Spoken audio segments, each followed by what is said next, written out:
Welcome to the Haunted Hangover podcast. I'm Louie, and I'm joined in this episode by a special guest, Christina from Girls Like Horror. Welcome to the show. Thank you. Thanks so much for having me, Louie. Now, for my listeners, if they're not familiar, there's a lot of, between you and I, there's a lot of weird, the same people. We don't live in the same city, No. but there's a lot. And listen, before you get into what exactly is Girls Like Horror, I'm guilty. I have not been to one of your events, so I am a slacker, but I will be making my way out there. You're not that far, so I have to head over there. But yeah, we know a lot of the same people, so that's kind of how this all came together. A lot of people that know me said you have to have her on the show. But yes, Girls Like Horror. Break it down for us.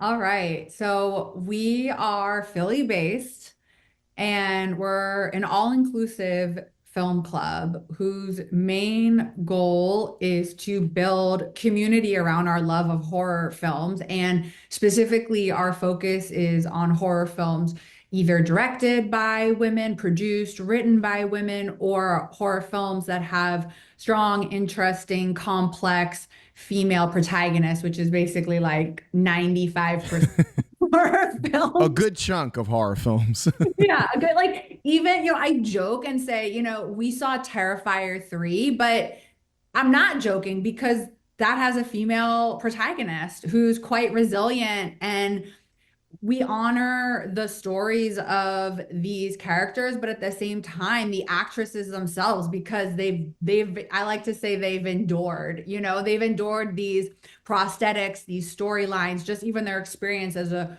real actress through the process of making this horror film. We're really celebrating it all. Yeah. That's really cool. I like seeing personally, even here in New York, like you said, you're Philly based. I'm in New York. I'm digging seeing these sort of events in general, horror related, screening films. It's really funny. I feel like Pennsylvania, there's a boom out there with you guys. Right. You guys have the drive-in out there. You've your event, your events. It's kind of what's the name of the Blob movie theater? Oh yeah, the Colonial. And it's in Phoenixville, I believe, right? Yes. I think so. Yeah. You guys have that there. I'm like here in New York, jealous because we've got like the Astoria Horror Club, which is right. I know about that one. Yeah, they're right here in Queens, which is really cool. I have to get them on the show in the future one day. Yeah. But I just watching from New York and damn. You guys have a lot of cool shit going on out there. Yeah. Well, you guys have the Halloween parade, which I mean, I don't know if it's. I remember years ago. I'm talking going back 14 years. I remember fire. I don't know what it's like. I mean, we've joked on the show. It's chaos now. You can't even cross the street when that parade's happening. It's kind of it's a zoo. But it's still fun if you want. You see a lot of amazing costumes. I've been, born and raised New Yorker. I've been going to that parade my entire life. Yeah. So I'm quite familiar with it. But outside of the parade and a couple of small things, I'm telling you, PA is killing it right now with all. I wonder, do you know why that might be? I go on social media and there's other kind of content creators, podcasts, go into these events and conventions and screenings, and I'm like, what? Why is this happening in Pennsylvania the last 5 years? It's kind of bizarre. Yeah. It's interesting. I feel lucky in that way because I didn't really put two and two together, but why I am, because I'm from Philly, and I've lived in New York City, and so I'm putting two and two together, why I am the way I am. And I think a lot of it has to do with the fact where I grew up in Philadelphia is a very haunted, but city. There's all these stone sculptures of Pan and demon figures and three-headed angels. And we still have the horse posts up from where people used to tie up their horses. And I don't know if if it is a cultural thing that just has spread, we have exhumed films, like you said, there's the cult Yeah. theater. It goes deeper than just right, more contemporary stuff like Girls Like Horror, and I mean the penitentiary. And I don't know if it's just the history here, although New York, I mean, is back. There's a ton of history out here, but yeah, I Yeah. just feel like the horror scene has sort of shifted and gone to other states, whereas here we have some Yeah. stuff, but I just think it's, There's like I a mean, horror convention every weekend here, I feel. yeah, in New York, what can you name right now a horror convention in New York City? There Mm, used to be Fangoria Weekend of Horror. I right, think they did that a couple times. I went to a right. few of them, but Right. outside of And that, now it's in like, Victoria, people come to our events, actually, the editor in chief, and the community, like head of the community yeah. things and everything. They're based out here in New Jersey, and I've got to hang out with them a couple of times, which has been amazing. So I feel blessed that we have a ton of stuff here. Like I am overwhelmed by the amount of things to do every weekend that are horror related, not in October. It's pretty cool. Yeah, I mean, I've gone to a couple of things your way. Like I've been to a few things. Not your event. Again, I'm gonna be going. I Yeah, will be we have going. time. We have a time. We have a I time. will be going. I have been, and yeah, it's. I just think it's expensive to rent space here and to rent the place. I I could be think I think that's just what it is. It's like to get a convention space or a movie theater is astronomical, and I just think people don't want to pay because again, are you going to get crowds? You don't know. You can't anticipate what if it's going to bring people at all, considering kind Right. of the investment you'd be putting into it. But back to Girls Like Horror. Yeah. So, how many years have you been doing this again? How long? We started the end of September. So Wow. it's been 6 months, maybe. Let me see. Yeah. Like, Wow. Impressive. yeah. Yeah, And yeah. our first big event, I always like to shout out the Philadelphia Film Society because they're doing really fun and amazing things for the city. And they are huge on helping build community through film. They are super helpful of other organizations and film festivals outside of their own nonprofit organization. And so our first big event we did was with them for Blood Rage. I don't know if you're Oh, the like Thanksgiving. Thanksgiving one. That's awesome. That movie's the Yeah, best. which is so fun. If you haven't seen it, go put it on your to-do list immediately.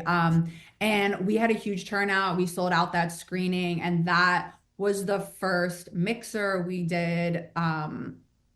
Where it really confirmed that there was a need for this and that people were really looking for something like this. And I still get messages all the time that this is exactly what people were looking for, and they're so stoked that we have this. And so it's been really cool. I've been meeting a lot of really interesting people. And it just kind of blew up from there. Yeah, I see you're always posting Yeah. different things. I'm like, wow, it's got to be a lot of work too. You're probably busting your ass trying to get all this stuff put together. You know, It's a lot. nothing is easy. So, It's fun though. Like that, I actually had this thought on. I was walking today on the river, which is a creepy, fun thing I like to do, and I was just thinking about how it's so easy for me to do all the work around Girls Like Horror because it's so fun and it brings me so much joy that it doesn't feel taxing or draining. Sometimes I put too much on my plate because, like you said, there's so many events going on, and I want the club to go to all these different events. And sometimes we won't just go to a movie and have a party before or after, but we'll go to a cemetery tour, we'll have a trivia night, we'll go to a dance party, and there's a lot going on in Philly, and I want to participate in it all, and we get asked to participate in a lot of different events, but I just can't, yeah, spread myself that thin. listen, when you love something, I've given words of encouragement on the show a couple times. Like if you love something, it's not a job, it's not stressful. You'll get burnt out eventually, Yeah. but then it's always like that 1 week of rest and then right back into it. You Hell yeah. know, that's how it always is. And you mentioned it's the Philadelphia Film Showcase Society. What is it called again? Philadelphia Film Society. Yeah. Society. Yeah, so they own I three. think they screened one of my shorts. I couldn't make it. My Beck, who you know as well. They did. Yeah, They Beck, who you know, she produced it. I directed and edited that project, and I heard great things. So I told her, and that's how she met you. It was like that whole kind of circle that I really need to check them out too. Yeah, Um, so they do a showcase for local filmmakers, and it's on a rolling basis. You can submit via Film Freeway.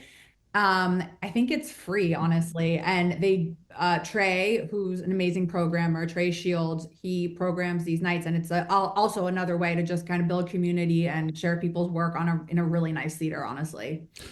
Now, with girls like horror, how are you trying to? Because I know you said screenings, movies, game nights, Yeah. cemetery tours, or walks, which sounds awesome. So fun. I've only ever done one of those. I need to do need more of those in my life because those are always that sets the right vibe for any like kind of spooky evening.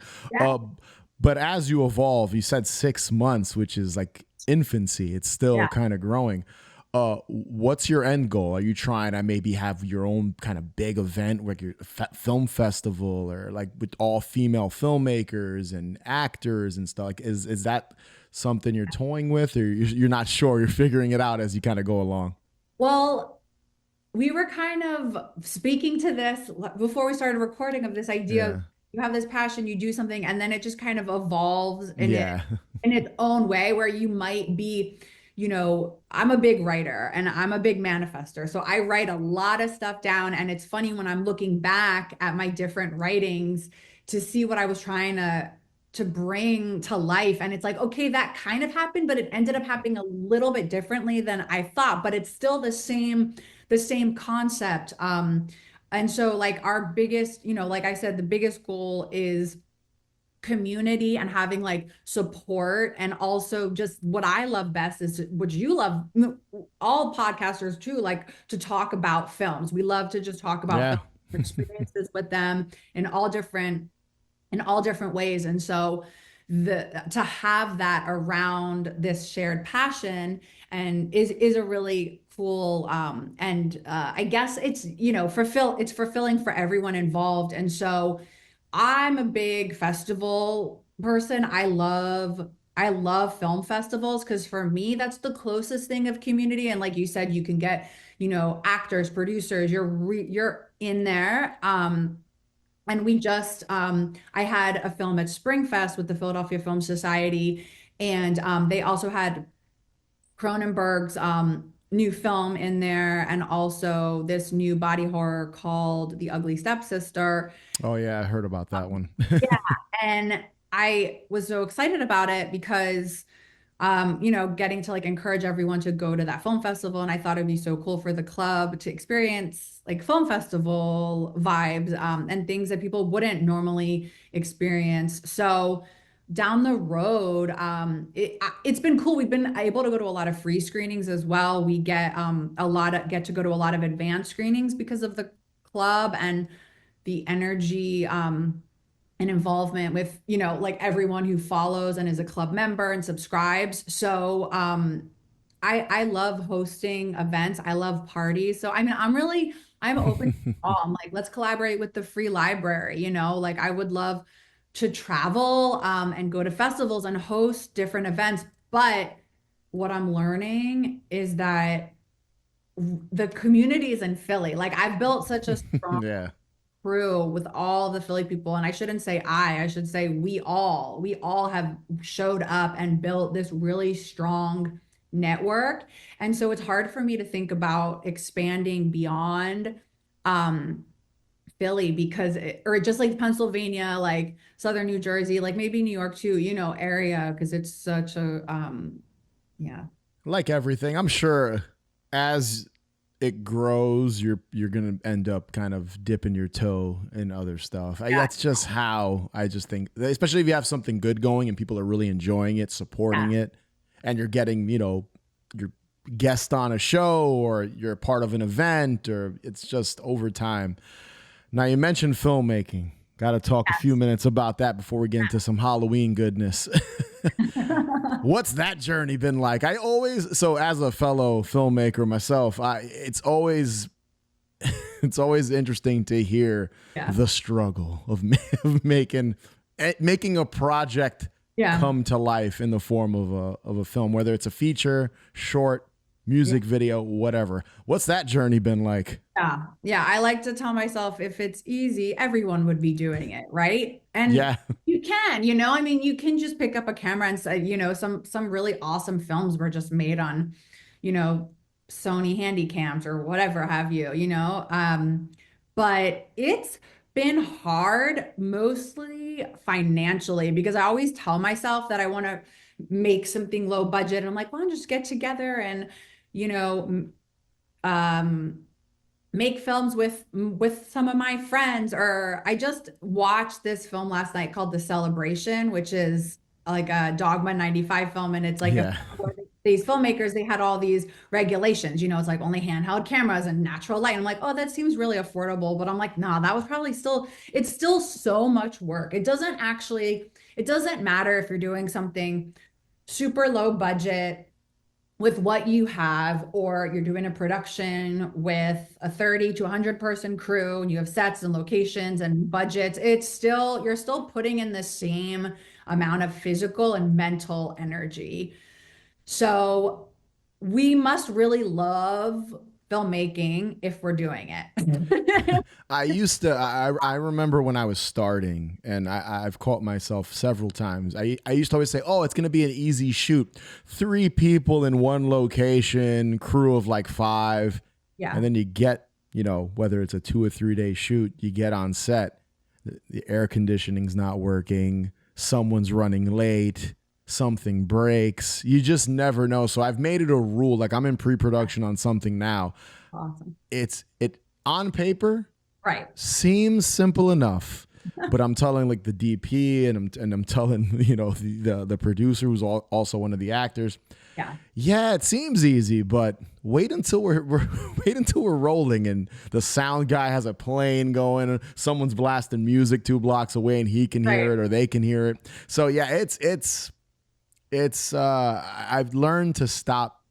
Even Dogma 95 style, I've learned to stop telling myself, oh, this is going to be a breeze. It's just dialogue and a droplet of blood at the end. Like, no, it could still cause all kinds of headaches. And the thing you least expect to happen will happen. I always feel like that. It's like that with like independent film, especially like micro budget stuff, And if you're working on horror, special effects, blood, makeup, that stuff's time consuming. And I've had so much experience dealing with like 3 hours of blowing someone's head up or something. You know what I mean? So it's like, it's kind of crazy. How many films have you made? Like how many? So I have made 3 short films that have been by the book, in terms of they were narrative shorts. We had a full crew. We had a budget. 2 of them I shot on film on Super 16. Oh, nice. Yeah. That's a lot of work. That's tough. Yeah. Another challenge. Yeah. That's a big challenge. One of them we shot on the Red, which honestly, I did it. This was years ago. When it was new, and I honestly wasn't thrilled with it. And I thought I don't know.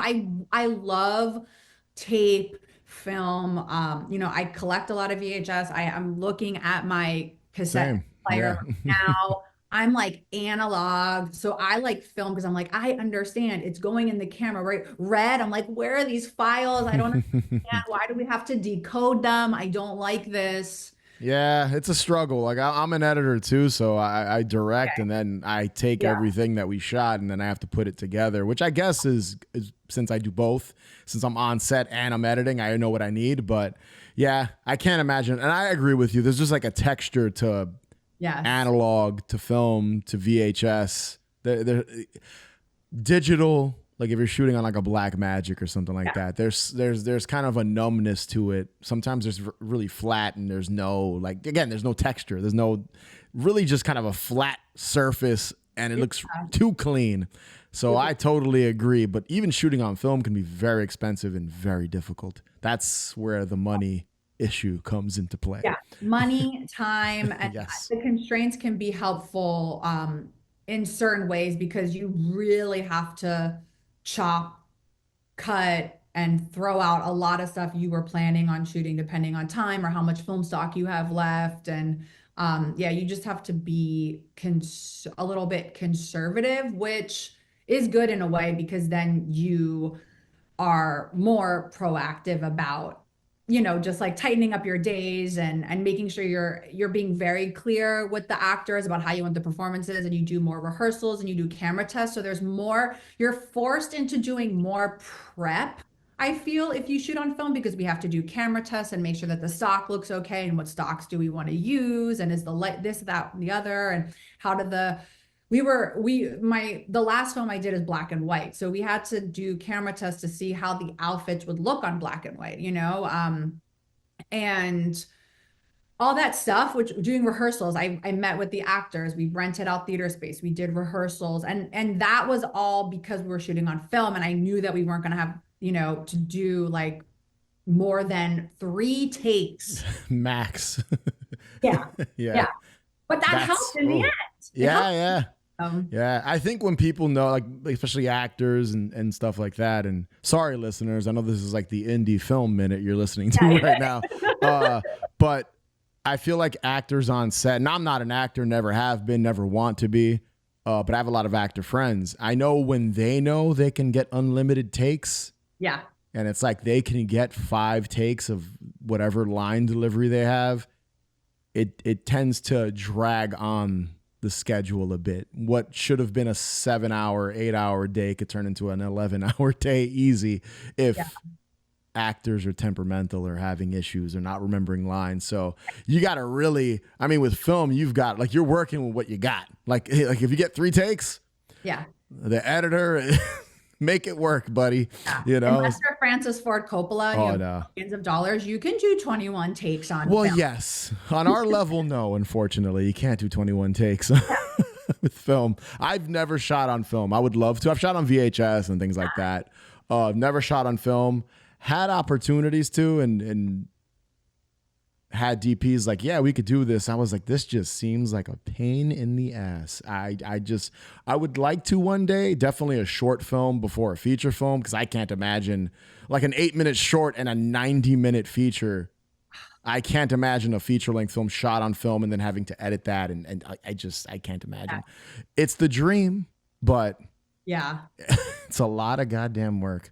Yeah, and it's scary having 4 film reels in the back of your car, knowing that those are worth X amount of dollars and you are like transporting them to Mac or wherever, and then you hand it over to somebody and you have to trust them that like that you're gonna get it all back and you're gonna get what you need. I can't imagine. I'm gonna do it one day. I've been in the game now, I don't know, over a decade. I've been working on, indie film projects, features, short, all horror mostly. And yeah, film has not. We've talked about it, some projects we worked on, but it just never came to fruition because I think we're all just scared. We're all shook. We're like, this is too terrifying to do. But you do the best you can in post to kind of make it look not as artificial, but like make it look like film and the color grading and doing all that. And you do what you can with what you got, I guess. Yeah. Now, Halloween. I see your earrings. There's pumpkins. Yeah. Those are awesome. Watching, but yes. We love Halloween here at Haunted Hangover, obviously. Same. And I ask everyone, same question. We'll start with the first one. Why do you love Halloween? Oh my gosh. You know what? It's weird. I love it. And it's like, I have no idea why. Actually, I do know why. So I'm a universal kid from a very young age. My parents were divorced. My dad lived in Florida, and we went to Universal Studios 3 times a year. Got a lot in common. Yeah. And I'm like, did he really enjoy that? I don't know. But it was, so I was born in I was born in 86. So when I was going to Universal was the time where they had the Alfred Hitchcock Yeah. experience and they had the Universal monster makeup Makeup show. Yeah. show. Kong was there. Jaws, Back to the Future. Oh, Yeah, yeah. yeah, yeah. Terrible. Want to hear something funny? It's funny you mentioned that. Sorry to cut you off there for a No, second. no. My mother today texts me a photo. It's me, her, my grandmother. So I don't know if you remember. So after Confrontation, I've talked about my love for this ride on the podcast a couple times already. So when you left the Kong ride, the one Yes. that's like Roosevelt Island, you get in that red Oh, thing. yeah. Yeah. So I don't know if you remember, there's a photo op where you leave Yeah. and you can go in his hand, in Kong's hand, and they snap a photo of you. So today she sent me that photo. She's like organizing old photos, Yeah. and she sent me that photo. So it's funny you mentioned that because I've talked ad nauseum. I've talked about Universal Studios on Obsessed. this I show.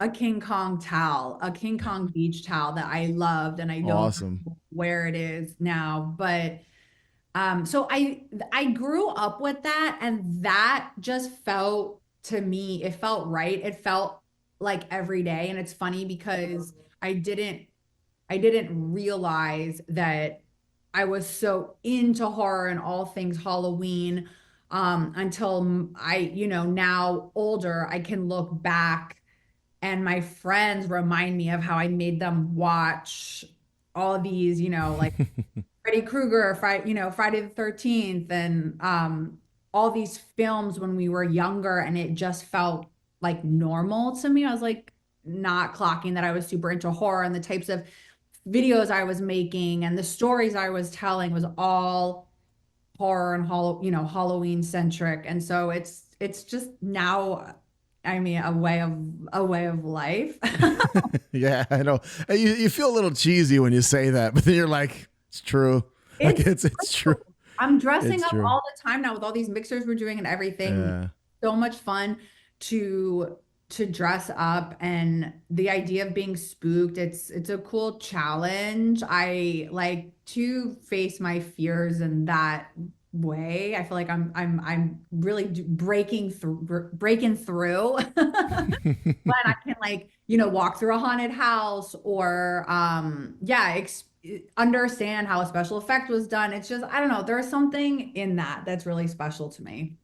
Yeah, a lot of it's nostalgia. It's always nostalgia. I Yeah. always say that. It's a big, like, especially, like, I feel like, and I've, at this point, it's redundant. I've said it on the show myself. And it's like, that's always what plays into our love for the holiday, for the Yeah. genre, and they go hand in hand. It's just, I always like to, whenever I have a guest on the show, I always ask them that question because I'm always curious to see if someone, and there has been times where someone gives me a different type of answer, but for the most part, you realize how much everyone has in common with that, with Halloween and Right. horror and just kind of combine. The only time it's a little different is if the person's not from the U.S. because they didn't grow up celebrating Halloween or had a religious upbringing, which I've had people on the show that ended up Yeah. loving Halloween, but as kids, their parents were religious and they couldn't celebrate, yada yada, whatever. But yeah, it all kind of just melds together, and the big nostalgic bubble around it,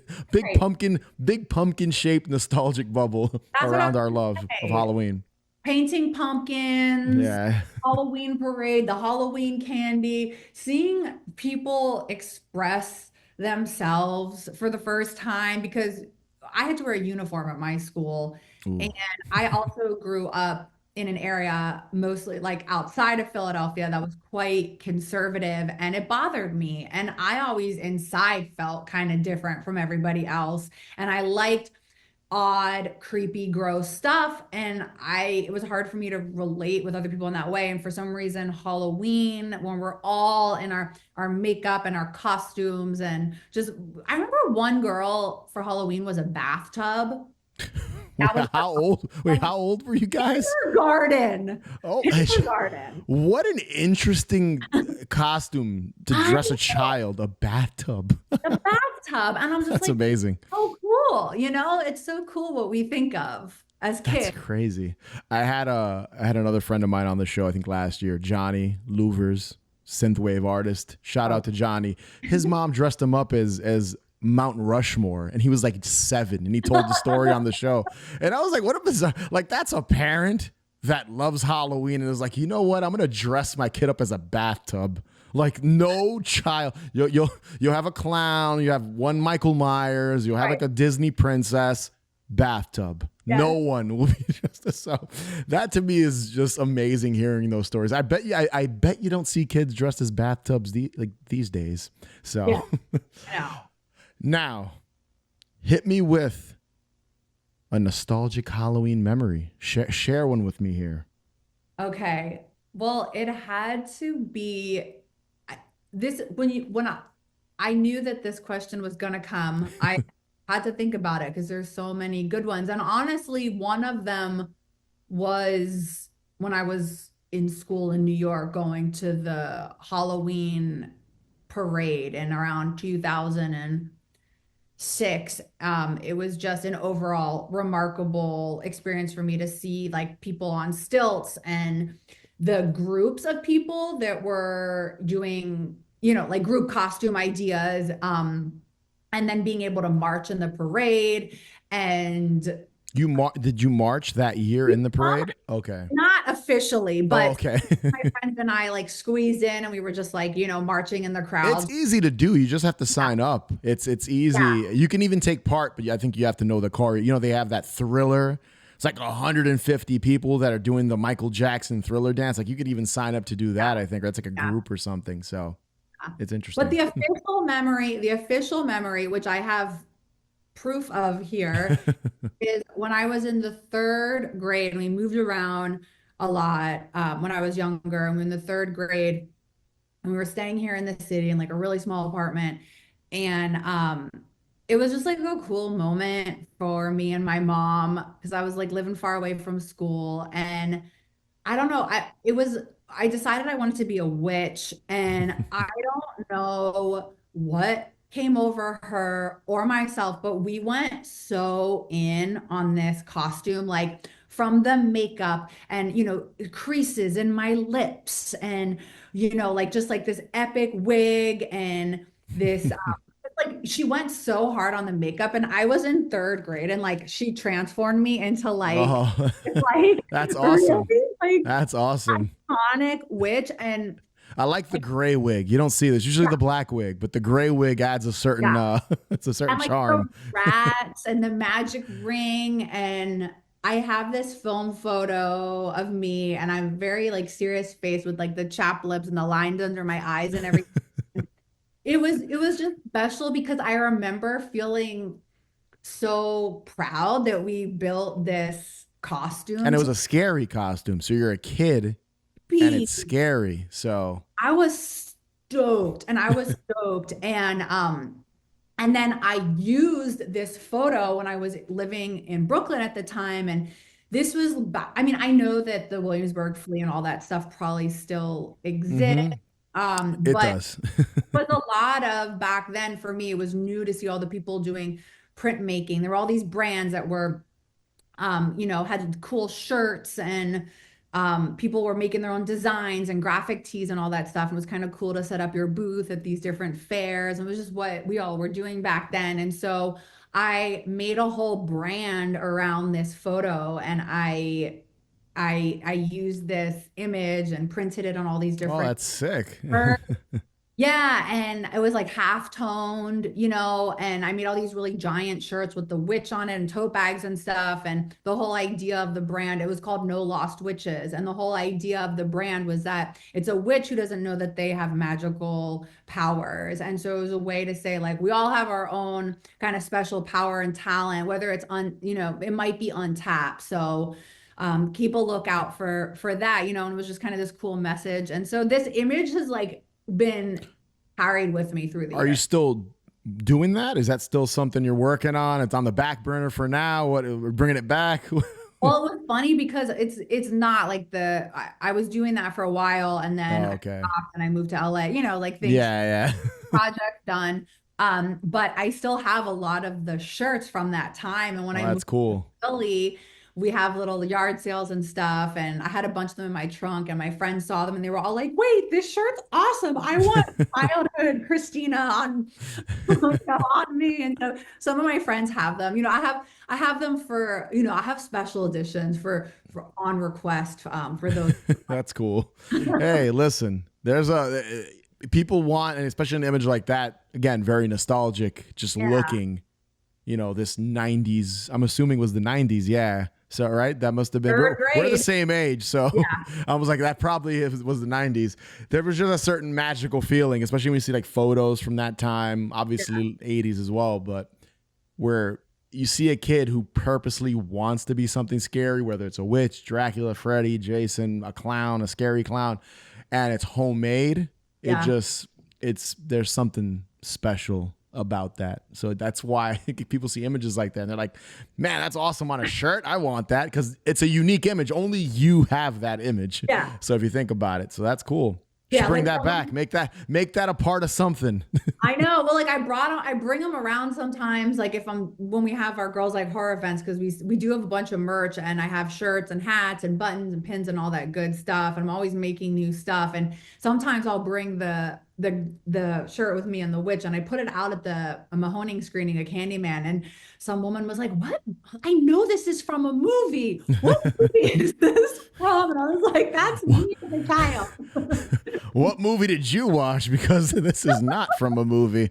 That's amazing. That's so cool. That's cool that you're doing that though. And then you have your, Girls Like Horror merch. So you're kind of like melding it together, where you can like sneak that little side project you did at one point and kind of hustle those shirts out too. That's really cool. Yeah. Now, main topic. Right. We've hit it finally. 40 minutes into the episode almost. That's how it always is. So since I was having you on, Halloween nostalgia, easy topic, fun topic. It's always fun to revisit these and sort of why we pick them. And, going back to Halloween in the 90s, which, funny enough, we're doing Halloween commercials, guys. Obviously, you know the title of the episode. Every commercial is from the 90s. That was not done on purpose. So I love how you pick three, I pick three. Yeah. All six from the 90s. So I was trying to think of previous, because this is, I believe, the fifth time. Louie, it's your show and you're forgetting. I believe it's the fifth time we've done this. And in the past, we have, 80s, even recent, like more contemporary commercials. So it's just funny how we both picked stuff from the 90s. And we even I went back and I was like, yeah, I didn't even pay attention to the dates of mine. Yeah. So when I looked at all six together, I was like, oh shit, all are from the 90s. But Christina, since you're the guest, hit me with your first pick. Hi, I'm Dr. Dreadful, and this is the Dr. Dreadful Food Lab. Makes lots of gross things, and then you eat them. Dr. Dreadful's monster skin. Care for a tasty tarantula, fly, cockroach? You can make swarms! And now magic powder, stir, and... monster brains! Fruity! The Dr. Dreadful Food Lab makes gross things again and again. It's totally dreadful! All right. So this is probably my favorite of the three, which would be Dr. Dreadful's Food Lab. Which is a crazy name. It's ridiculous. I'll show, once you're done, I'll share my thoughts. And I'm a little, I love this toy, but I'm also like I resent people that had one, but continue.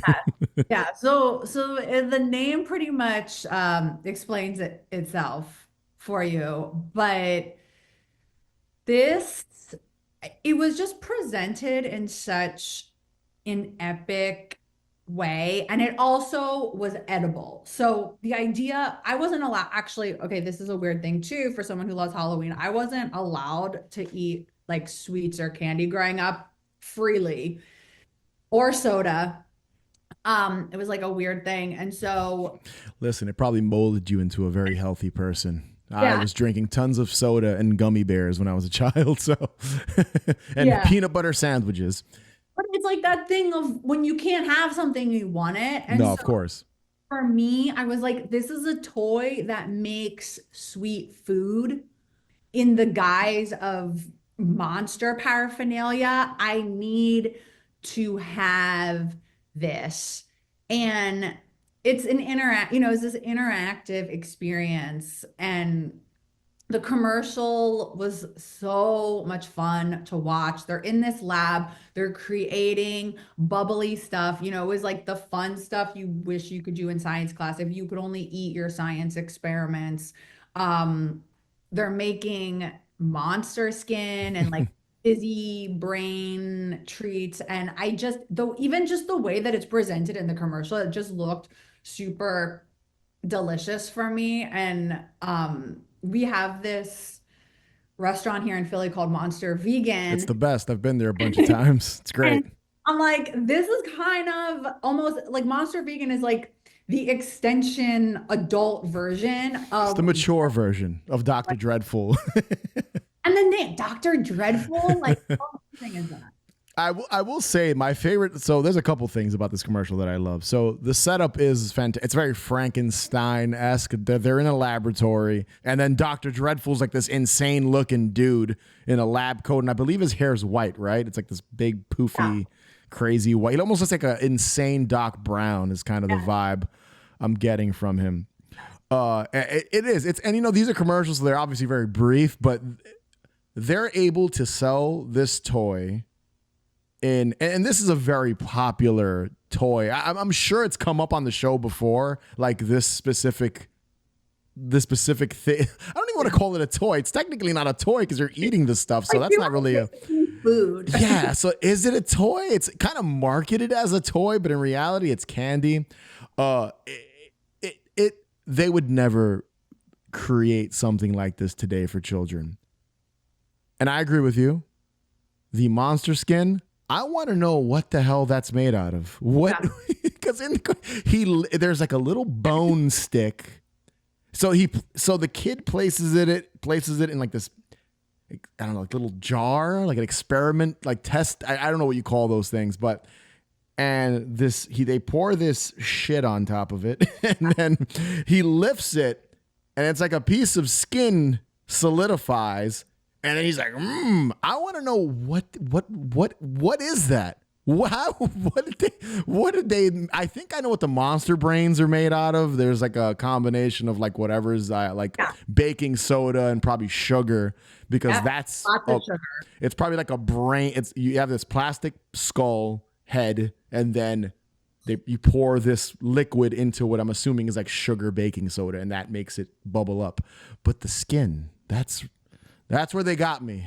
I'm like, what the hell is the skin? It's almost like a messed up Holy Communion wafer. Like It's like this weird. I was like, yeah, damn, I want to try that.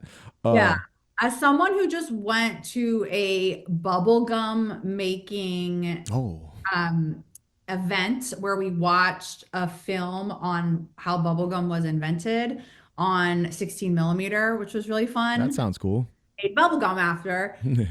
Yeah, there is a ton of crazy sugars out there that we wouldn't believe, when put together and melted. And I'm sure it was a lot of corn syrup. Probably. And who knows? I don't remember eating the monster skin, although kudos to. So you have personal experience with this guy, with this thing. I do. I don't. So I'm very jealous. And that was my final point. I will tell you this right now. All three of your picks. I know we haven't gotten to the other two. Yeah. I was the kid that didn't get any of these for Christmas and for any holidays, birthdays. So quite envious of anyone that my mother would be like, I'm not buying this. I'll buy you monsters you can play with. But then it's like the Easy Bake Oven. You buy it once and then you never buy the refill. So it just collects dust in the closet afterwards. But yeah, and it's just that's the what monster it was, skin. which is why the memory's so faint, because you do it once. And I do remember drinking the like fizzy soda monster brain stuff. But it's just, I wish I could just be one of the people coming up with this toy. This is a product of the 90s through and through. Like there's again, it's kind of like an easy bake oven, but gross. And it sort of plays into your other pick. And I have some more to add to that one that kind of reminds me of this because there's a different iteration of one of your picks. But yeah, you can actually buy these on eBay, and I'm sure you can get I'm sure the stuff's all expired, but I guarantee there's someone that's buying it and probably like getting the ingredients to recreate some of the stuff. I'm sure someone on YouTube's done it. If not, I might have to do it. But recreating some of the candy that you can make with this thing. So that's why I'm just like this monster skin. That was the one that intrigued me the most. Sorry, I'm focusing on it way too much, guys. I just so nothing. It didn't even look appetizing. I'm just like, what is it? No, what do they? No, yeah, it's not like I'm like, what kind of monster? It looks like mummy monster skin or something. Yeah, it's like a monster skin. I'm picturing it's something that dissolves relatively. It's probably like almost flavorless, maybe a little sweet, but it probably like just dissolves. It's like a really thin, maybe fruit by the foot situation. But you have to make it. So there's some ingredients you're combining to create this weird gelatinous skin that you shove in your mouth and smile and give a thumbs up afterwards. It's great stuff. And again, I think I might have to, at 38 years old, I might have to buy myself one now just so I have it. Make up for my lack of having a Dr. Dreadful set when I was 10. Someone needs to recreate that now with fresh ingredients. So I think I just gave myself an idea. So yeah. we'll see what the future brings over here at Haunted Hangover. Your one-stop party centers wants to make sure you have one yell of a Halloween. Sam's Party Centers has everything for Halloween, and it's all 50% off our ticketed prices. 50% off the largest selection of Halloween merchandise in St. Louis. Costumes from infant to adult, licensed characters, makeup and accessories, wigs and beards, masks that'll scare the yell out of you. Sam's has it all at 50% off our ticketed prices now through Halloween. Sam's, your one-stop Halloween party centers. So my first pick. Now, this has got to be regional. I've never heard of this store. It's a store that's, I believe, St. Louis based, which I am not from. Neither are you. So I've never heard of this. So any listeners, if you know this store, let me know. I did a Google search. I tried to do some research. I typed in, so before I go any further, Zam's Halloween commercial from 1993 is my first pick. So I Googled Zam's party store. Nothing came up. So I'm assuming they no longer exist, number one. And I'm assuming this was a very small local chain because they do not exist on the internet outside of this commercial. And I'm sure there's probably other commercials as well for other holiday related stuff. But the reason I wanted to choose Zam's Halloween party, Halloween Central, that's how the guy is in the commercial, he's very excited, was because I love old costume shop commercials. I've picked them in the past in previous Halloween commercial episodes. There's two, they can go two directions, these old commercials from the 90s and the 80s. Really scary and creepy and atmospheric, which I've picked some of those in the past, or hokey, almost like a circus on your television. And I feel the 90s was where that started they really leaned into kind of how cheesy and hokey without scaring you too much because you are a kid and watching TV. And I'm assuming this aired during G.I. Joe and Ghostbusters and Pee-wee's Playhouse and stuff, if you were living in that area. But the commercial, now, they're obviously capitalizing on the Halloween season because everything's 50% off in this store, which I think is bizarre. Usually that happens after Halloween's over. You go to like even though RIP Party City, they're also going out of business or they're on the way out, I think, at this point. But you get that's the best time to go to pick up stuff is after Halloween. But they're hawking it that they're currently 50% off on all decorations and costumes and makeup for the kids, for the adults, for the clowns.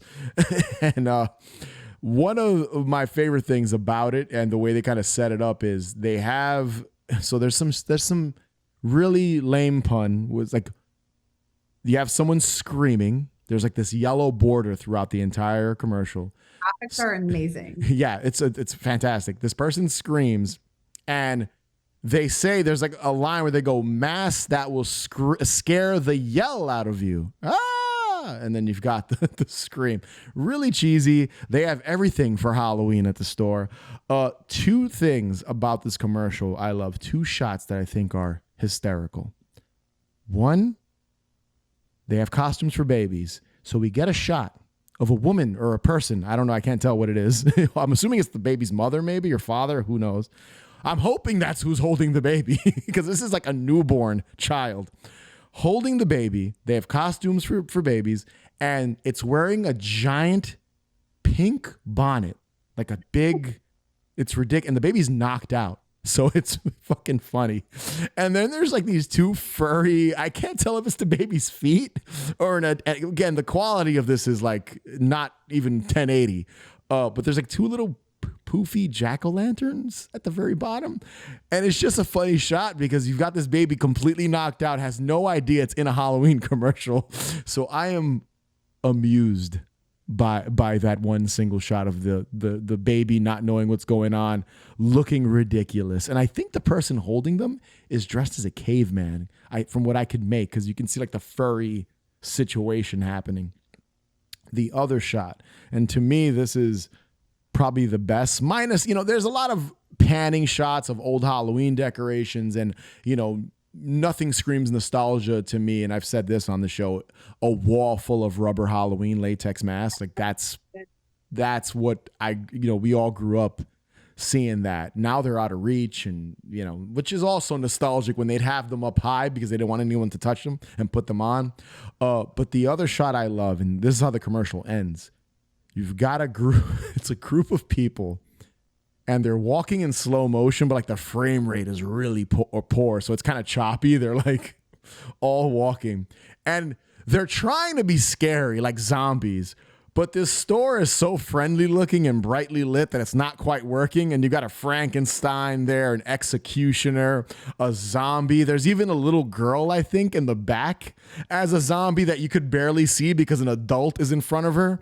So it's just a really funny shot of these people trying to be spooky and advertise these masks and costumes. And then the icing on the icing on the cake is a parody instrumental of Thriller, which I think Party City also had like a fake Thriller song playing throughout one of their commercials, or like a parody version, or like the note is off just one tad where they won't get sued for using it. They did that in this commercial. What did you think of this commercial? Well, it's definitely a deep cut for yes. You're like, here are my picks. It's just like, whoa, starting off strong here. And I had no idea. And initially, sorry, people from New Jersey don't hate me, but I was like, is this I was like, is this a New Jersey? I don't know about it. And I was really hoping someone would. I mentioned it to a couple of people. Nobody knew about it. But like you said, it's reminiscent of these mom and pop Halloween stores. Hollywood costumes and toys when I lived in LA. It reminded me of that on Sunset Boulevard. Mm-hmm. Old school Halloween store. There's only one of them. And yeah, the baby costumes, that was a funny add-in and like right to these to this family who, I don't know, I'm imagining them as like a family, like Yeah, probably. It might be a family. At the very end, that's probably like an entire family. They got like the uncle out and like the aunt, and like you guys can all. yeah, like I'm like, kudos to this family for making this video. I You know, mean, it's probably the same. It's probably the same 7 people. They're just recycling. They're just bouncing. They're changing costumes for every shot. yeah, and it is a really fun one to watch because, like we talked about, we love that analog tape quality. This was definitely shot on VHS or something like that, and the graphics are exceptional. And this is exactly what my eyes want to be watching. Like, this is like my comfort zone, is this type of media. So I appreciated it. I was sad that I don't know a Zams, and I've never went to one. I never saw this commercial growing up. You're not alone. So How I'm did right you there find with you. this commercial? Did you say already how you found it?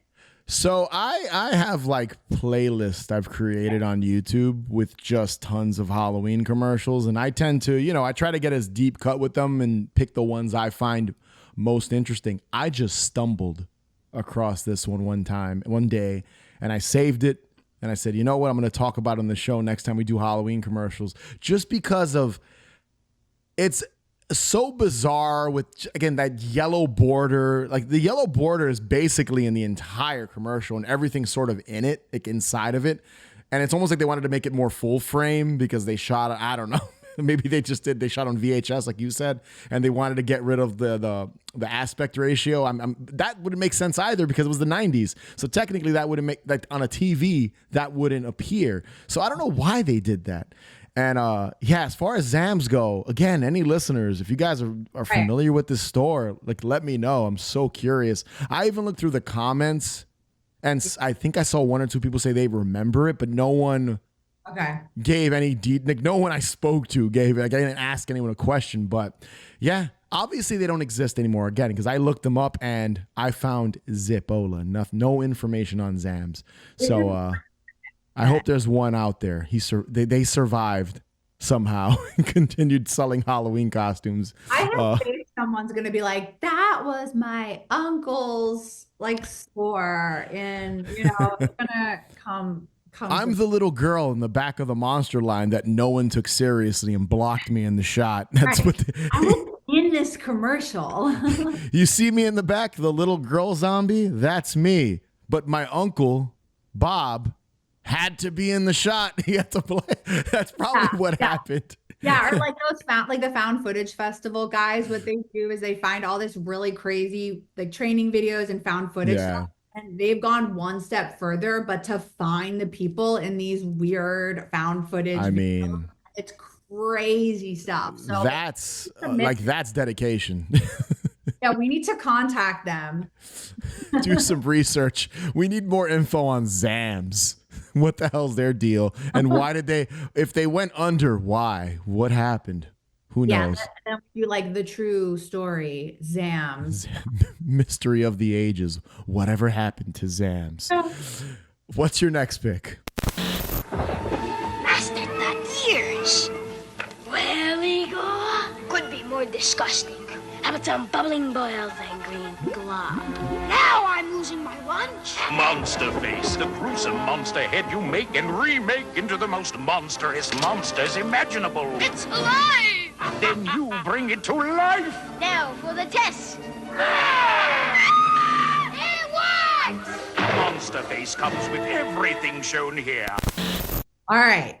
My next pick is Monster Face. This is a great one. This commercial is amazing, and it's a toy by Hasbro, which was made. It's almost like a Mr. Potato Man, but Monster Face version of that with more, I don't want to say animatronics, but really kind of like next level interactive, like special effects makeup, because you can make ooze come out of the brain, which is my favorite thing, a slime, ooze. I did not have this toy, by the way, but I remember this commercial very well. You could also move the eyes. And then I also read that, yeah, it's a skull-like head with several accessories, bugs, fangs, noses, and blisters, which there's a lot of blisters in my latest short film. It's all about blisters. Oh, So, nice. Want to yeah, see that? yeah, I'm curious. yeah. It's a film about uncomfortable shoes. So there's a lot of blisters.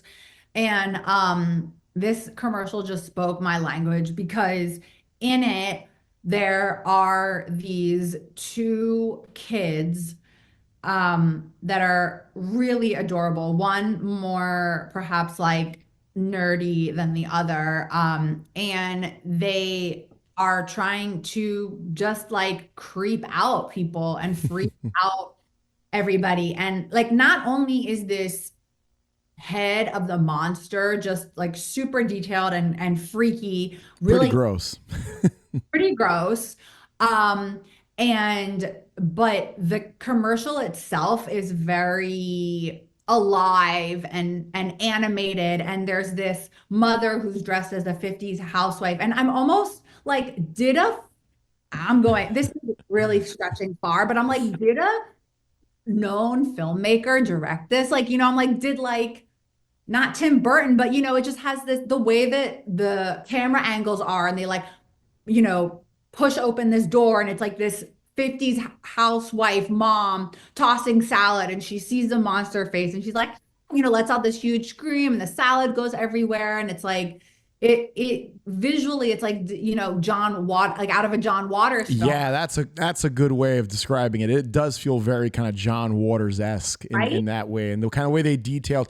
It's funny, all three of your picks have a similar flavor with like gross toy and then these kids loving it, and then the parents or whatever, the adults are like, gross, nah. Like for the most part, they kind of all follow the same sort of gimmick, I guess, which is cool. So I don't know if that was intentional or not. Was that your plan with these three? I know we haven't gotten to your third yet, but right. Yeah. I don't want to give away the fun, but it's just my truth. No. The third one, I have to give props. I have to give props to my boyfriend, because when I told him of my first two, he was third, and I was like, how did I forget about the third? And it made so much more sense for me to curate three commercials that all related with each other. And they're so much in line with everything that I'm into in terms of prosthetics and special effects makeup, and all my films like Body Melt and Tetsuo, and all these films are just really gross and body horror, but kind of fun and animated street trash. It's like very colorful, oozy, disgusting, and they're so fun and comical, and the way that the acting is of these kids, and they're just, like the through line with all of them, right, is probably like, we're growing up in boring suburbia and everyone's really normal,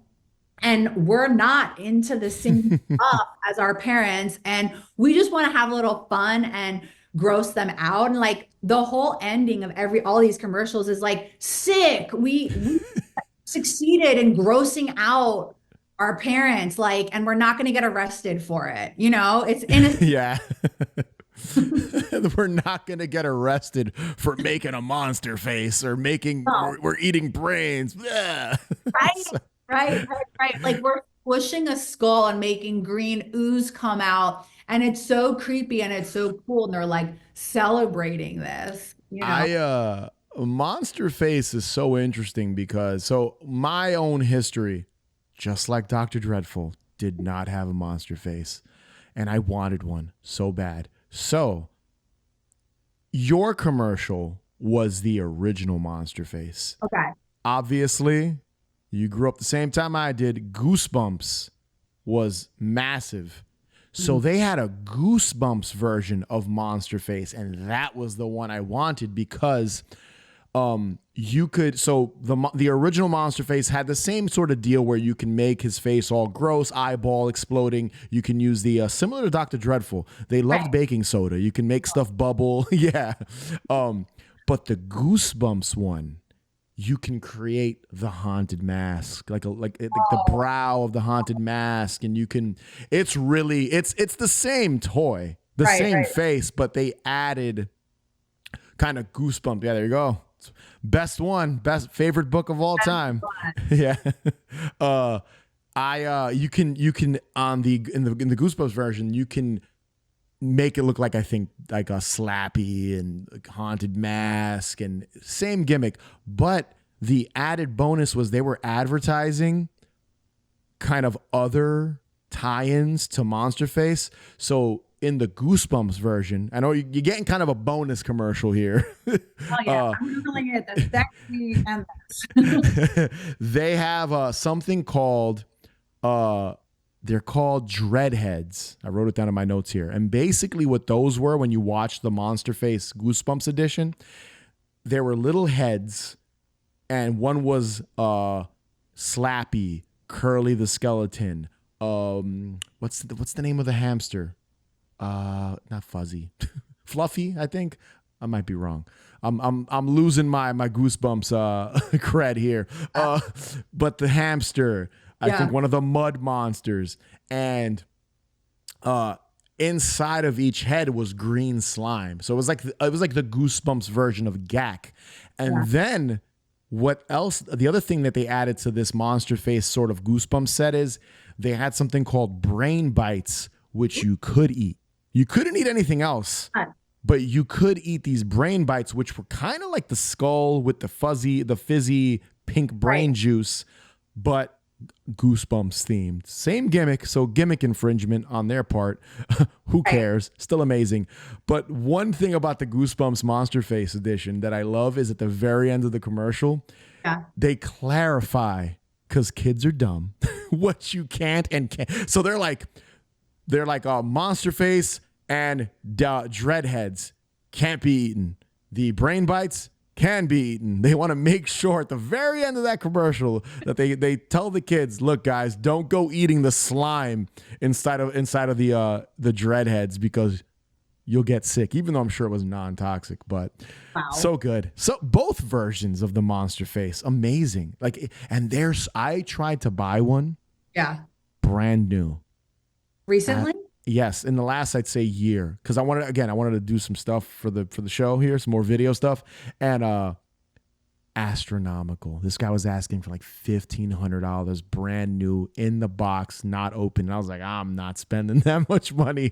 I'd rather get one that's open, loose, even if it's missing parts, just to have like the head, and then do some other shit to it to kind of make it look like it did, you know? But this is a great one too. Again, envious of any child that got this. Your boy did not get this when he was 10. So that's a running theme with every single one of your picks. This was a toy I did not get. Yeah, so listeners, you know what Louie wants for birthday, Christmas, birthday, whatever. Yeah, get me whatever. We're dropping mad hints right now. There you go, guys. Surprise me. P.O. Box. I'll send that out. Yeah. This holiday season or my birthday, or give me a Halloween gift. I'll take a Monster Face or a Dr. Dreadful. Yeah. And also to the Neshaminy Creek Brewery out here with Tapes from the Crypt does a lot of events with them, brings in a lot of vendors, and there's a lot of toy vendors, and they have super nostalgic toys, a lot from the 90s. So now that we're having this discussion, honestly, I'm going to be on the lookout because Definitely. I know someone in PA has this. Someone has a Monster Face just sitting on a shelf ready to be sold. Yes. Reveal yourself to us. Need one. Queens presents Madison Scare Garden. Beware the curse of the mummy. It's alive. Plus Pirate Jack's Halloween Nightmare starring Alice Cooper. Welcome to Freak Show. Feel the fear. Get your tickets now at the Garden box office or call Ticketmaster at 212-307-7171. Madison Scare Garden Scream Park. Created and directed by Linton V. Harris. October 8th until October 31st only. My second pick. Yeah. And this is sort of... So I've talked about this. So there's a little bit... This is a very brief ad. And this is Tommy Jeans presents Madison Scare Garden Scream Park from 1999. Now, Christina, you don't know the reference to this. Why I'm saying this is sort of a part 2. So a couple years ago, we did this same Halloween commercials, and I talked about how growing up, I went to Madison Scare Garden a lot. And I found what looked like a promo that they shot. It was almost like a short film. And I'm assuming they screened this, they'd add it to commercials and maybe screened it on televisions in the actual haunted attraction, Madison Scare Garden. Now, if you missed that episode, definitely go back. I think it was 2 Halloween commercial episodes ago. So I think the third one maybe is the one I mentioned. It second or third. This was a haunted attraction I went to a lot in the mid to late 90s until it disappeared. And I joke that Madison Scare Garden sort of has like this weird Mandela effect where not a lot is out there. You'll see like the occasional newspaper scan someone post on social media, an occasional sweatshirt or mug from the event, but there's not a lot because it was so regional to just New York City. There's not a lot out there. And when I was looking up commercials, to my surprise, there was barely any commercials for this event. And besides the one I already talked about, I'm Googling, I'm looking, and I said, oh shit, someone 6 months ago uploaded a 30-second TV spot for this haunted attraction I used to go to a ton when I was, 12 years old, 11 years old. The commercial's really brief. They're talking about the different experiences that are happening. And the way I know this is 1999 because one of the haunted attractions is themed around the Mummy film with Brendan Fraser. So obviously it had to have been 99, 2000 because that film had just come out. And then Freak Show, which references that previous piece of promotional material I talked about in one of our past Halloween commercial episodes. So this is just like adding on to the legend that is Madison Scare Garden. But my favorite, and I forgot about this because I went this year because I remember the Mummy haunted attraction and I remember Pirate Jack. So Pirate Jack was Madison Scare Garden's mascot. He's a jack-o'-lantern with an eye patch. He's a pirate jack-o'-lantern. But he has a haunt called Halloween Nightmare starring Alice Cooper. So I remember that being the first, for me at least, 3D haunted attraction I had ever experienced, where you're walking through the haunt wearing 3D glasses. And the funny thing is when I was like 11 or whatever, I think, 99, I was around that age. I only knew Alice Cooper as the Wayne's World guy. So when I knew he was a musician, but I'll be honest, at 11, I was listening to, I don't know what was popular at the time, and whatever was popular is what I was listening to. I think I was probably into like nu metal and stuff already because that was huge. So for me, like Alice Cooper was like, oh, that's like the horror guy that, is, I think I maybe had seen him on Beavis and Butthead too. So like White Zombie and stuff. I was exposed to all that. So that's where I was kind of learning about all these artists. And obviously I love Alice Cooper now as an adult, but 10, 11-year-old Louie I just knew him as the We're Not Worthy creepy guy that sang the Frankenstein song in Wayne's World.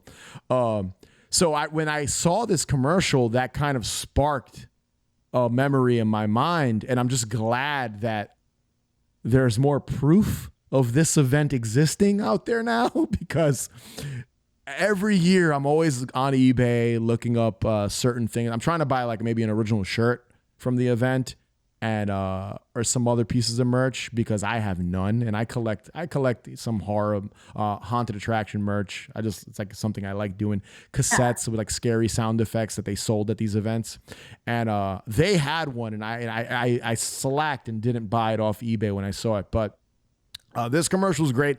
It's really simple. You got Alice Cooper in there with 3D glasses on and like a void going, "Oh, it's gonna be a nightmare," which is like the best part of this ad.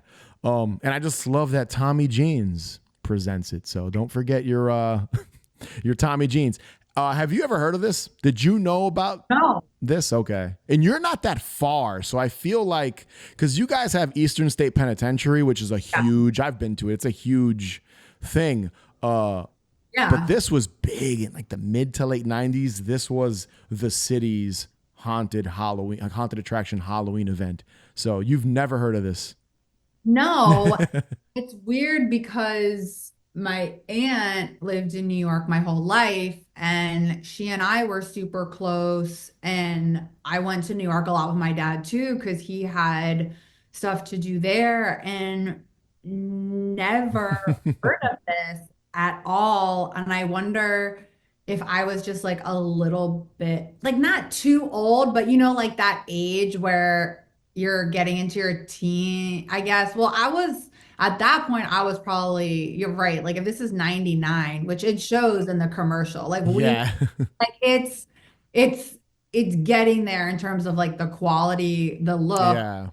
You could tell by the pumpkin effects and everything. It's like we are up leveling here with effects. Stepping it up, going up one notch. Yeah, it's like this is sponsored by McDonald's. And like, I mean, this seems like a really big deal if they have, right, like the jeans company, Alice Cooper, and then at the end there's like a McDonald's logo and then some other logo like that Subway or Coke or something like that. Yeah. It's a really big deal. And it's at Madison Square Garden. It's at the actual venue.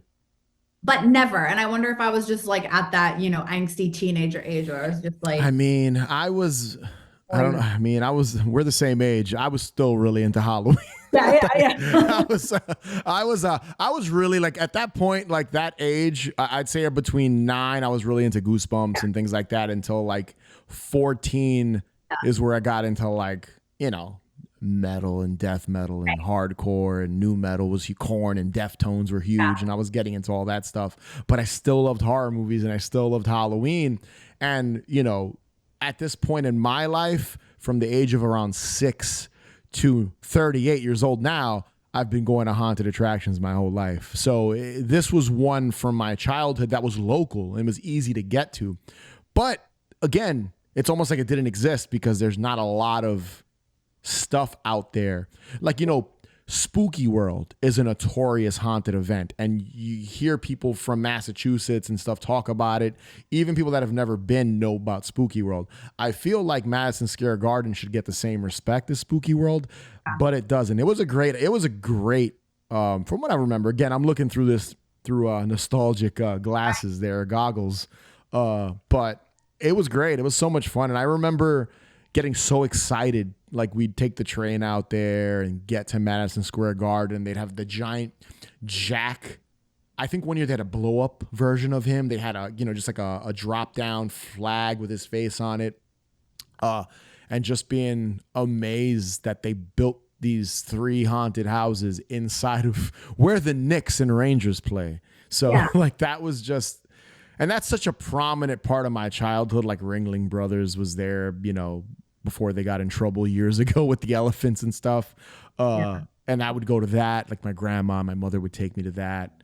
So, I got exposed to all this crazy stuff when I was really young, and it's molded me to who I am today.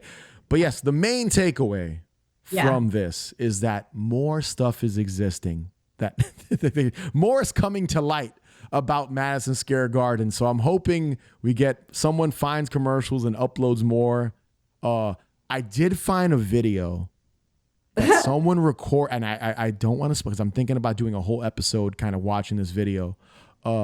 Someone recorded like, I think 15 minutes of them walking through the haunt. So that might be something I do in the future here on the show because I love Madison Square Garden, even though no one ever remembers it or went as much as I did as a kid. But yeah, I'm just happy there's more stuff out there associated with this haunt. It's the best. So Alice Cooper was just helping promote it. There wasn't a part of the experience that he was. So from what I remember, I think he's just like, he was on TV screens and they use his likeness in the haunt. So like they did something similar with I think with Rob Zombie in like the early 2000s at Universal Halloween Horror Nights, where they had like a haunted house themed around Rob Zombie. So it's like Rob Zombie's House of Hell or whatever, you know. It might have been House of a Thousand Corpses. So I think it was a similar thing. It's like, let's tie in Alice Cooper because he's the horror guy. He's the horror musician. You know, he's had Vincent Price on his albums. He has a Friday the 13th song. I mean, it makes sense. You know, he became the horror, like shock rock guy, you know, as he went Feed My Frankenstein and all that stuff. So yeah, it makes sense that I'm surprised he's not involved with more Halloween and horror stuff. Maybe he's just a product of the 80s and 90s. Well, 70s, 80s, and 90s. He was around a long time. He was just a film I saw actually that I picked up a VHS of this film called Monster Dog. Which, it's great. We talked about Monster Dog on the show. I think it's come up in the past. It's so ridiculous. Y'all of the role that he played in where his voice was overdubbed and it was just like, it's a werewolf movie, basically. I've got that same like clamshell VHS back there somewhere. Such a terrible movie, but I do enjoy parts of it. So I had to watch it. You know, it's a director. I mean, it's Alice Cooper and a killer dog, like a monster, literally a monster dog. Yeah. So great stuff. They're squirmy and wormy and purple and green, the grossest little creatures that you've ever seen. Creepy crawlers. Build a monster mold with the colored plastic goop and make a creepy crawler from a yucky monster soup. They're yucky, squirmy, wormy, very scary, sometimes hairy, squiggly, wiggly, creepy crawling. Creepy crawlers. Gross out your sister, embarrass your dad. You can be a little creep without being bad. Creepy Crawlers Workshop with plastic goof. This one is probably a very popular one. The most nostalgic of them all, which I can't believe I didn't think of this for myself, is Creepy Crawlers. So good. You know, we haven't talked a lot. Funny, you'd think I don't think Creepy Crawlers has come up on this show before, maybe in passing, but we've never actually, I think, sat and talked about it. So it's crazy that I've been doing this for 5 years and Creepy Crawlers is like getting highlighted now. Yeah, I was so stoked because when you mentioned you know, to go back to the other episodes and see what other people have covered, I was nervous because I thought hands down these were gonna get taken. And you know, I don't, and to be fair, I don't, you know, of course, I don't know, I don't remember if these were toys that existed all year round. I'm sure they did. Oh, they did 100%. Yeah, no, these were toys that were marketed towards like kids that like horror and like spooky shit. So like it's Creepy Crawlers were, dare I say, out of your 3 picks, I think Creepy Crawlers they were the standard. And then Monster Face and Dr. Dreadful came out afterwards. So it's like Creepy Crawlers. Okay, we can market gross, spooky paraphernalia to children. And then these other companies created Monster Face and Dr. Dreadful just to sort of like capitalize on this like gross out kid toy, you know? Yeah. Also, it was Mattel. So, I mean, they're a way bigger company. So it makes sense maybe why this is like widely known. And again, you're making things out of molds. I mean, all of my choices, yes, they're very much related to why I love special effects makeup and prosthetics and now we're going full circle all the way back to, you know, the Universal, you know, monster makeup nights, you know, whatever, that monster makeup show, and just understanding how the process is done. And this is like, you know, the closest thing you can get to that. I mean, this is how it's, you start with molds and whatever it is, like plaster and Yeah. all that good stuff.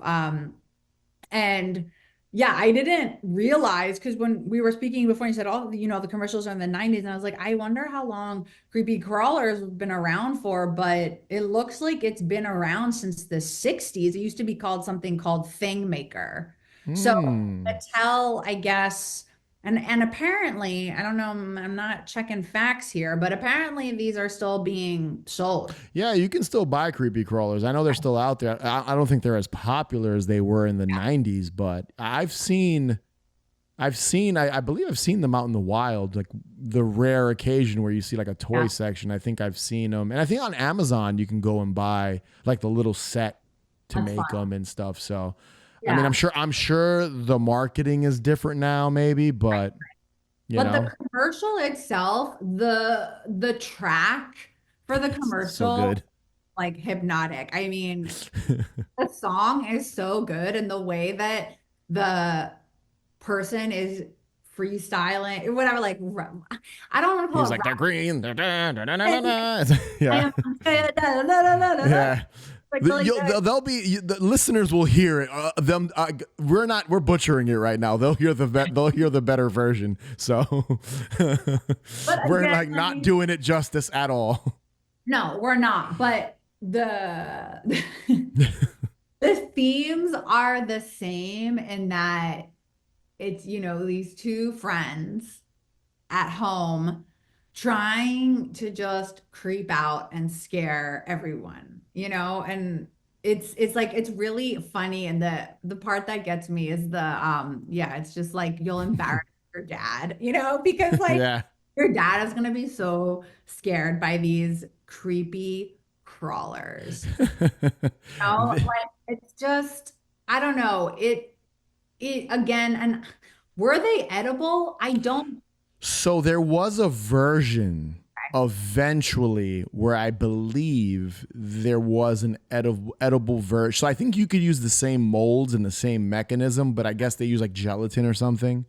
So you can pour that into the molds and then eat them. This specific commercial, they were not edible. And I remember that being a big thing where they tell like, not edible, kids. They look like gummies, but they're not, because they could stick to shit and you could put them on like mirrors and things like that. But yeah, there was an edible version, but I think that was a little bit later. Yeah. Because they tried to capitalize on, again, that was a big thing. The Dr. Dreadful and even, like I said, the Goosebumps Monster Face had a little bonus edition that was edible. So eating gross things just became the norm at a certain point in the mid to late 90s, I think. This commercial, one of my favorite things. Value. Yes, very good. One of my favorite things is the kid. It's like a main kid. He has the sketchiest face ever. There's a point where he's sort of like on his side. Yeah. Like, and you've got the mold there, and he's pouring the gel into the mold, and he's just like his eyes are wide, and he's like, he looks like he's up to no good. And then there's like a shot of him at the very end, same face, holding like a worm or a spider or whatever. And like, it's like this kid definitely was the bad. He was the bad kid. He was the bully of this family. I mean, in the commercial, he's scaring his entire family. Well, this is the thing. Like, I asked this of like all the brothers who had sisters. I'm just like, did you guys do this? Because I'm an only child, no one ever was pranking me. I mean, I have a half brother. It's much younger than me. It was just like, I was more pranking him in a way, because I was older, but, no one ever like did this stuff to me. And I was like, is this a thing that people do? Like, because can you imagine being a brother, like so stoked to get this, to just like do this for your entire family? I think my sister would have just looked at me like an idiot. Like, what's wrong with you? Like, even if she's 5 years younger than me. So when she would have been like, what's wrong with you? Are you losing your mind right now? There's nothing scary about a purple and orange fake tarantula you're trying to shove in my face. I'd scare my sister in different ways. It'd be like put on a costume and like hide behind like ghost face costume and like hide behind a door and then like that's kind of how That would scare her. Like characters would scare her. But like something like this, she'd look at me like, are you okay? Did you get it out of your system? Even when she was 6, she would have looked at me probably that way. So if she was here with us, she'd attest. She'd like, yeah, I would have told him what's wrong with you. Man, creepy crawlers. This is, I will say, I think in the order of your 3 picks, this is top tier, gross out kids toy out of all of them. Yeah. And again, I think there was an edible version, but that was a little bit later. Did not own this as well. So this is another, got a list here of toys I did not have as a child. My mother did. I don't know why. She bought me monster stuff. I don't know why I never got these 3 though. I don't. Mom, I know you listen sometimes. Right. Shame on you. Right. I mean, I'm sure my mom was the same way. And also, of course, the way that the marketing was, obviously it was like towards young boys, and I'm like, am I supposed to, like, why do I like this so much? And I really wanted to get a bit like dirty, like get my hands dirty, and yeah. I mean, it's sort of like, it's like the Easy Bake Oven situation. It's like then they ended up like, it's not pink anymore, and it's more like, it's like now the Easy Bake Oven's like 10. So it's I could see this is more like a boy's toy, but I'm sure if creepy crawlers still exist, which they do, I'm sure it's marketed very differently, where anyone can make bugs. Like, anyone can make a monster face. Anyone can create monster skin and eat it. It doesn't have to be pink for the girls and blue for the boys. Because even Easy Bake Oven, like I would want one as a kid, like make the little brownie or make the little thing. I think we've talked about the Easy Bake Oven on the show before, but like you still, as a little boy, it's like, I want to make a cookie. I like cookies. Why can't I bake a little cake, this shitty cake that you add water, mix it, and then heat it with a light bulb? Like I didn't care it was pink, whatever. So, I mean, it's a very different world now. I'm glad they changed that, because everyone should be able to enjoy gross stuff. Yeah. Or make cookies and brownies. Like, what does it matter? Enjoy both, It's for everyone. Gross things for everyone. Gross paraphernalia for everyone to enjoy.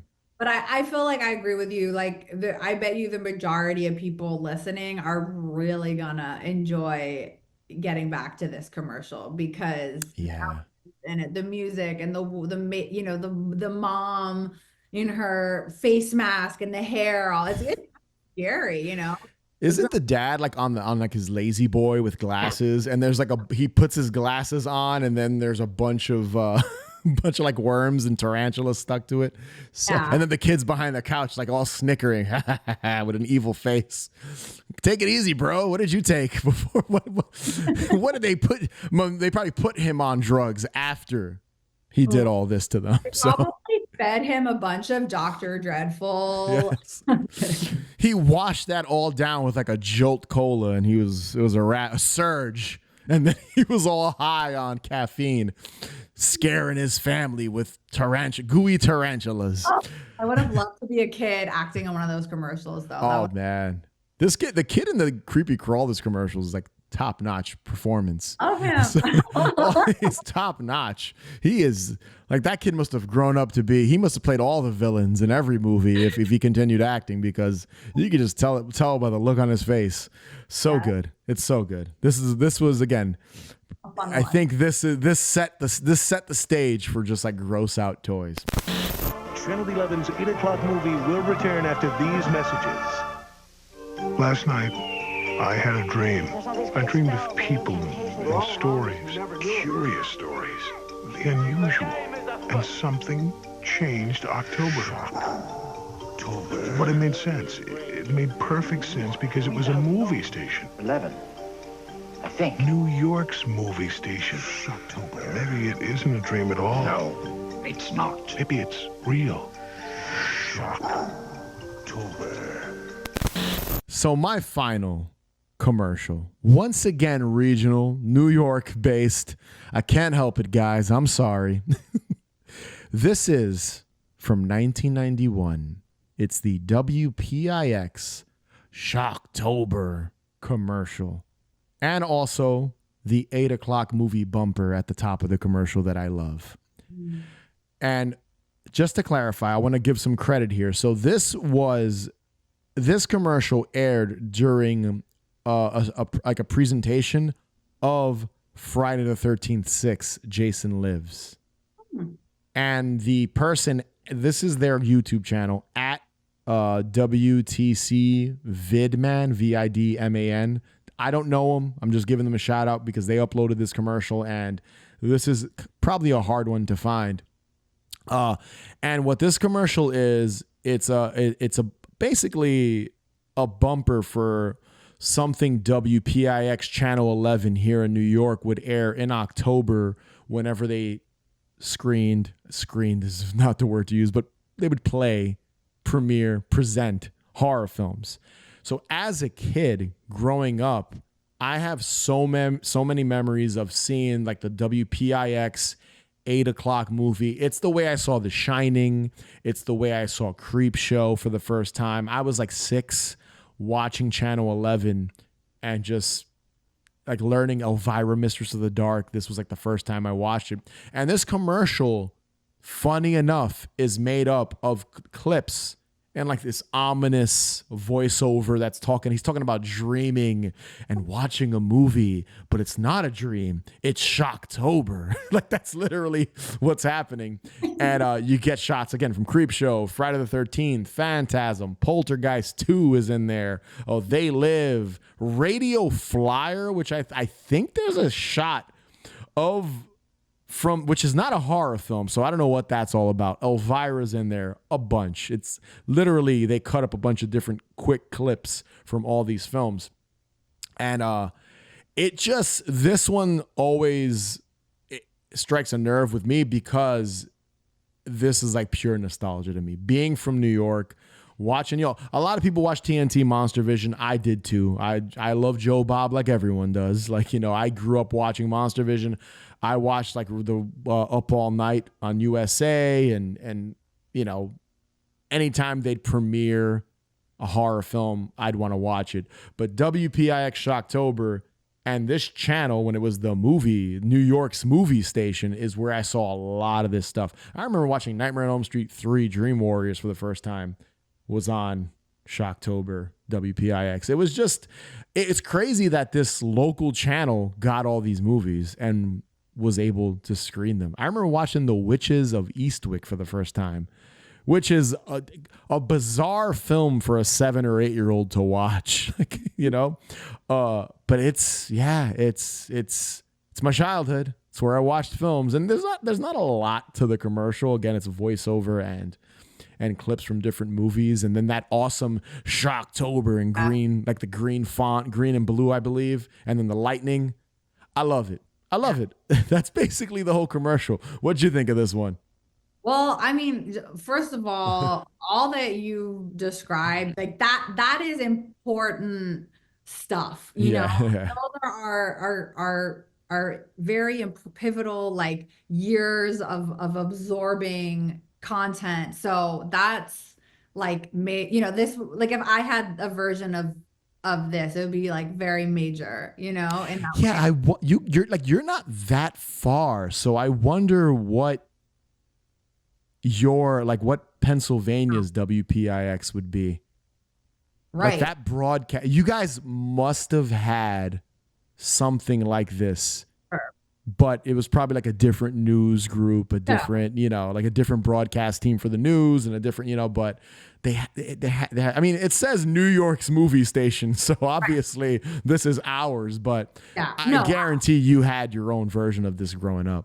I'm sure. And I've never seen those graphics before or have heard of October. And I would remember those surreal, like visual effects of like the flying things and the clouds or whatever, I would remember that. And I don't know what we had. I do remember there was weird stuff. I mean, because there was weird stuff on PBS and Oh yeah. strange films that still haunt me to this day. Like I saw some, or like seeing Edward Scissorhand like way Yeah. too young on TV by accident, stuff like that.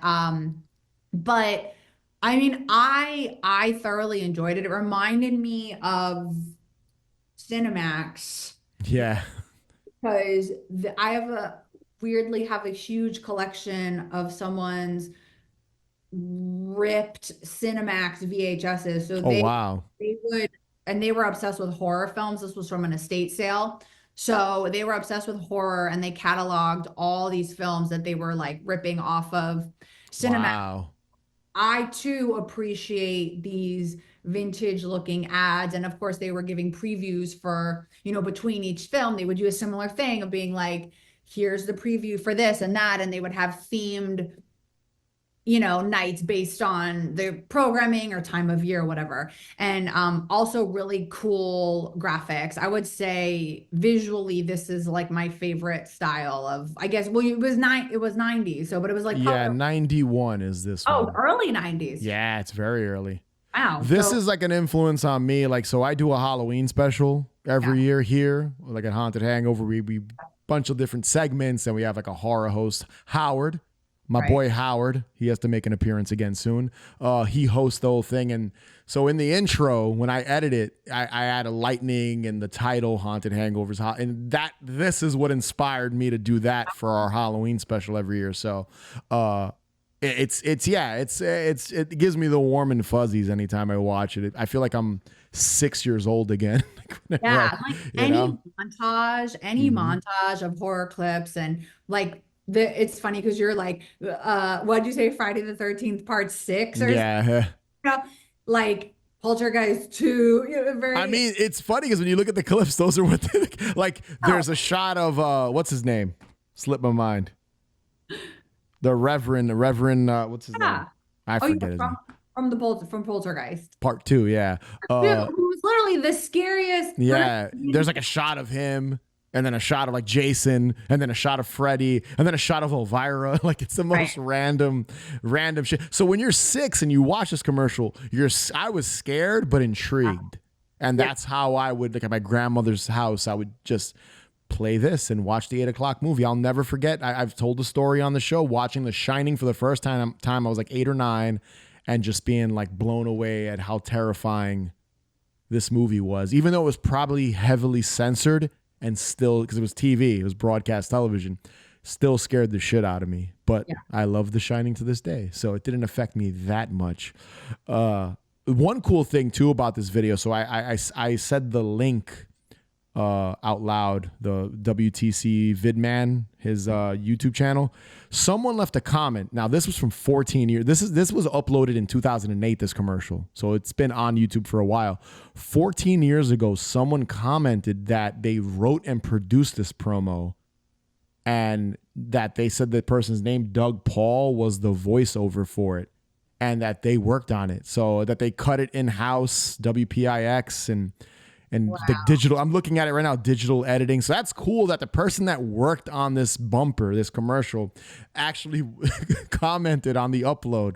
So I just thought that was like a interesting kind of just little side note here while we talk about it. But yeah, I mean, recently, one last little thing that kind of reminds me of this. You mentioned that like the Cinemax, the estate sale, all those rips, the little bumpers for upcoming things. So Pluto TV, they have, they've been playing the Friday the 13th, like the Paramount ones, like the first 8 on all the time. Like it's good background noise while I'm editing, hanging out, cleaning the apartment. I'll like just throw it on. It'll be like part 3, then part 5. They had a bumper promoting that they had like the streaming rights to all the Friday the 13th films. So a little funny song in it, and then clips from all the movies. And it reminds me of these old promos, and it's kind of just like, it makes you smile. Like, even though we all know these movies, we've seen them 100 times, but even seeing them all kind of cut together in like a comedic fashion or in a serious tone, like all the Friday the 13th films, or something like that, like it's still just really cool that something like silly like Pluto TV still will advertise that they're playing all these films on one of their horror channels or something. So I dig it. I love it. It's great. Like a program, just a TV program, because like you don't have a choice and you have to tune in, and it's kind of like, all right, like how Criterion has, like 24-hour Criterion channel. So it's great. Whatever you tune into, you're supposed to watch. And it's like, thank you, movie gods. Yeah. AMC Fear Fest. Every Halloween, they have their bumpers like Fear Fest. Leprechaun 3 is coming up next. Like, that shit's awesome. And I wish some of these streaming channels that run horror films would do stuff like that a little bit more, just for like old time's sake, just for fun. So I'm sure they will. Again, Pluto TV's doing it. So that's a good thing. I'm on Shudder. Shudder's channels, they just kind of play the movies. There's like really nothing in between. I wish they would, maybe for fun, but that costs money and got to hire people and editors and all that stuff. But yeah, maybe over time they'll listen and add that into their live 24-hour streaming channels. All right. So if you had to pick one of my three, that is your favorite, which would you go with? Oh, it's easily Shocktober. Really? Wow. Oh, I thought maybe you would go with the Haunted House, but Shocktober's just as good. Yeah. All right. That would be my second for sure. I mean, I like them all, honestly. Or even Zams. I mean, they're all 6 of these commercials are amazing. Yeah. So I'm surprised I didn't go with Zams, honestly. you forgot about it. That was so early on. You already forgot. We've gone through so many. So you're going with WPIX Shocktober. Shocktober. All right. I think of your three. If I had to pick, I mean, I love all 3 of these guys too, but, and it's because there's different versions. I think I'm going to go with Monster Face. The combination of the original OG version and then the addition of the Goosebumps version, and just the concept of a gross head that you can manipulate and do things to and make it even worse than it already looks. That concept's amazing, and that should be brought back as something we can buy now as adults. So literally. Monster Face is definitely is taking the cake when it comes to your 3 picks, I think. I love it. Again, guys, I don't own one. I want one. So any leads as a gift, hit me up. Slide into my DMs. Lou, got you a Monster Face here. What's your address? And I'll send you some stickers. That'll be your favorite. So I'll shout you out on the show. Whole episode, just shout you out with the Monster Face right next to me. I'm gonna get it. I feel it coming. Yes, the Halloween gods are looking down on me right now. Now the horror is in your hands with Goosebumps Monster Head Maker. Create 4 hideous heads from the chilling tales of R.L. Stein, or eye-popping creations from your imagination that drip and drool. I've got a runny nose. Talk about gross. Crack open a dread head. Monster blood. Or try edible brain bites. Look, Dad. Handsome. Goosebumps brain bites you can eat. Monster Head Maker and Dreadheads you can't. Each sold separately. So that was Halloween and horror commercials, part 5. Christina, thank you so much for joining me on the show. Where can people find you and Girls Like Horror? So if you are interested in finding out more about me and Girls Like Horror, you can, it's super easy, go to Girls Like Horror on Instagram, and our website is called girlslikehorror.com. And there you can subscribe to our newsletter, which I send out every Friday, detailing all of our events, promo codes for dance parties, film screenings, free preview screenings, links to, party invites, whatever we have going on. You can also see a full calendar list of everything we have upcoming. And also, if you're an Instagram person, we got it all on there as well. Follow us. You can totally message me with any questions. We are Philly based, so a lot of our events are in the Philadelphia area. But we go outside Philly as well. And our next big event is on May 17th at the Philadelphia Film Society's East Theater. We are seeing their screening of The Brood for their bad mom. That's a perfect film for Mother's Day. So yeah, we're gonna have fun activities and vendors beforehand. We're partnering with Media Bitch, very cool artist based in Philadelphia. We're gonna be partying after a tattooed mom. And then this summer, we're gonna be collaborating with Monster Vegan on a couple events in June and July, partnering with our friends Movie John to see House on June 19th for their launch of their animal film. You mentioned like The Brood, Tattoo Mom, and Monster Vegan, just great places that I love in Philly. So I myself need to go hang. So thank you again for joining me. Guys, support Girls Like Horror. All the social medias. Go show them love. Go check out the website, all that good stuff. And be sure to subscribe, follow us, me, at Haunted Hangover over on Instagram, Twitter, Blue Sky, TikTok, whatever social media you use, we're everywhere. Head over to hauntedhangover.com where you can find links to everything, including our Patreon page, where you can gain early access to episodes and bonus content. Rate and review us. That'd be greatly appreciated. And as always, remember, the best cure for a hangover is more booze. Catch you guys later.